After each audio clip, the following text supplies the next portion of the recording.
Magandang araw mga kagabay. Ngayon po'y May 6, 2026, araw po ng Miyerkules. Debosyon natin sa Ina ng Laging Saklolo.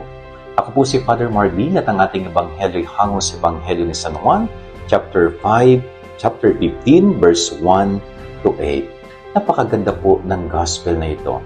Ipinapaalala ng Panginoon na tayo ay patuloy na maging connected sa Kanya.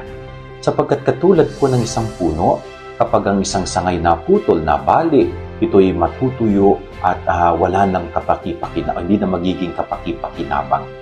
Ganon din po yung nais ng Diyos para sa atin. Maging connected tayo palagi sa Kanya.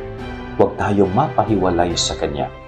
Katulad na lamang ng kagustuhan natin na palaging connected sa Wi-Fi, sa internet, no?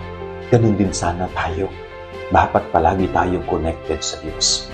At sa simpleng paraan, magagawa po natin ito. Halimbawa, pagising mo ng umaga, magdarasal ka na. Sa buong maghapon, find time to pray. And then sa gabi, bago ka matulog, mananalangin ka ulit. Yan ay simpleng halimbawa na kung saan mapapanatili natin ang ating connection palagi sa Diyos.